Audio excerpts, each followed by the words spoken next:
You ever have one of those days on the road where everything's going fine, then boom, chaos hits out of nowhere? Well, that's pretty much what happened this week. Two nasty chain reaction crashes, one up in Michigan, one down in Arkansas. Both remind us how fast things can turn ugly if we ain't paying attention. Yeah, and both were preventable if folks had just slowed down or kept their heads on a swivel. So this first one happened early Monday morning, about 7:50 a.m. on eastbound I-94 near Sprinkle Road in Kalamazoo Township, Michigan. A military vehicle was changing lanes, lost control, smacked into a big truck, and set off a chain reaction that ended up tangling up 8 vehicles total. 8 vehicles involved? Man, that's a mess. I can only hope that no one got seriously injured or died. Yep, 3 people got hurt, 2 little kids and a woman. One kid had a serious head injury, but thank God they say he's stable now. Cops say no drugs or alcohol was involved. However, speed might have played a part. I'm betting that military driver maybe overcorrected or jerked the wheel too fast. You ever haul them big heavy rigs or tactical trucks? They don't handle like a pickup truck. They're top heavy. Exactly. And check this out. Kalamazoo ain't that far from Fort Custer Training Center. That's the big Michigan National Guard base. Now, they didn't say for sure, but it's pretty likely that truck was either heading to or coming from that area. Could have been on a training run or moving equipment. Yeah, makes sense.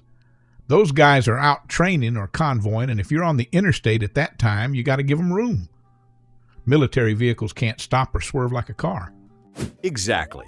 One lane change, and it turned into an 8-vehicle pileup. The road was shut down for hours. A lot of folks were late for work, that's for sure. Whole thing could have probably been avoided if folks had kept a little more distance and slowed down. Whether it was the military driver losing control or the cars behind not reacting fast enough, it's a reminder, Bernie. Always expect the unexpected. An update just came in. Michigan State Police now say their 5th District troopers believe the military vehicle lost control while merging into a different lane, which led to it colliding with the big truck. On the injury front from this accident, the latest update is that the 10-year-old child who had a serious head injury is now stable. The other 2 injuries involved a 4-year-old girl and a 40-year-old woman. Both were also treated. Fortunately, their injuries were not life-threatening. This accident is still under investigation, so the final fault determination, who is legally or civilly responsible, has not been released. Until the investigation is concluded, we won't know whether there will be any charges or citations issued. An internal military review is underway as well, and in that regard, no report has been made public as of yet.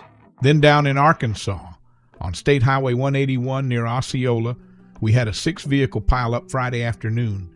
2 people died and 2 got hurt. And the cause, Jim, smoke from a burning field right next to the road. Yeah, smoke rolled across that highway, wiped out visibility. Folks couldn't see 5 feet ahead of them. Reports say traffic had already slowed down. Then a 2018 GMC Terrain hit the back of a 2012 Kenworth big truck. That set off a domino effect. Another Kenworth slammed into that first one, caught fire, pushed it into a pickup, and then 2 more cars piled in. Tragic set of events, Bernie. Dang, that poor GMC driver probably didn't see nothing until it was too late. But here's the thing. Somebody was burning that field.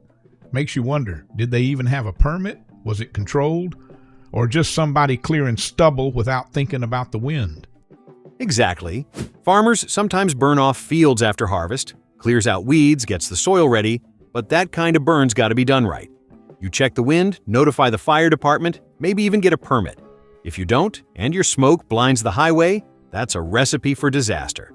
I'm also wondering about that 2012 Kenworth. Was it stopped or crawling real slow because of the smoke? Maybe the GMC was moving too fast for conditions. Either way, once you can't see, you slow down or pull over. That's driving 101. Right. This whole thing's a reminder. When visibility drops, due to smoke, fog, dust, or rain, it's only smart to slow way down. Turn your flashers on, keep your distance, and try to keep an eye out for taillights. Something like this makes a strong case for having that CB radio in your truck, that's for sure. Because one wrong move and you're in a chain reaction you can't stop. Earlier we did a video about the importance of having a CB in your truck. I will put a link for that video in the description for this video. These days, too many drivers leave the CB turned off, or don't have one at all. They're depending strictly on cell phones and GPS. But here's the truth. There are dead zones all over the United States where cell phones can't get a signal. CBs, on the other hand, don't need a signal beamed down from space, a battery charge, or a monthly bill. They work when nothing else does, and quite literally could save your life or keep you from running into something like what happened in these two examples. So, what do these two wrecks have in common? Lack of awareness. One driver may be changing lanes too quick, another driving blind into smoke. Doesn't matter if you're driving a big truck, a family car, or a military vehicle. If you're not paying attention, you're one moment away from a possible life-changing disaster. Yep, you can't control what others do, but you can control how ready you are. Keep your eyes moving, stay alert, leave room, and drive for what's up ahead, not just what's in front of your bumper. Couldn't have said it better. 2 crashes, 2 states, same message, pay attention or pay the price. If you found this video useful, hit that like button, share it with a buddy, and remember, no load's worth your life, so stay alert out there. We have an update on this crash as well. Arkansas State Police have released names of those killed and injured. Mackenzie Marie Reisner, 21, from Manila, killed. Jan Sebastian Raby, 32, from Brooklyn, killed. Olivia Palmer and Carrie Palmer, both of Kaiser, both injured in the crash. Arkansas State Police have confirmed that the wind blew smoke from a burning field east of the highway onto the road, creating zero visibility, which directly contributed to the crash. They are also confirming that traffic had already slowed due to the smoke before the first collision. According to the state police report, these are the chain of events as they occurred. The 2018 GMC Terrain, driven by Reisner, struck the rear of a 2012 Kenworth, causing the Terrain to roll into a ditch.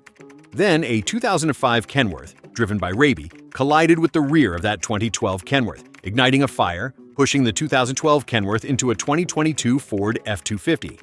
A 5th vehicle driven by Olivia Palmer was rear-ended by a 6th vehicle, pushed into a ditch, and that 6th vehicle struck Raby's Kenworth. The Arkansas State Police, in their report, described road conditions, aside from smoke, as dry and weather as clear.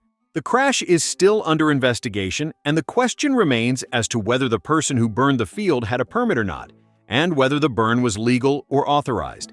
With that being said, it's still unclear whether charges related to the burn, negligence, public endangerment, will be filed against the person that burnt that field, which led to this chain reaction crash. Keep the shiny side up and the rubber side down, folks. We are trying to grow this channel to help truck drivers along with educating the general public. You can help us out by smashing that like button and the notification bell. Remember to subscribe and share this with another driver. Protect your load, protect your rig, and protect yourself. Leave us a comment below with your thoughts and ideas. If it's a good idea, we will share it with everyone. Subscribe for more trucking truth, and together we'll keep hammering this issue till somebody listens. Well, my friends, stay safe and stay loaded out there. Catch you on the rebound. Remember to keep that left door closed and your hands on the wheel.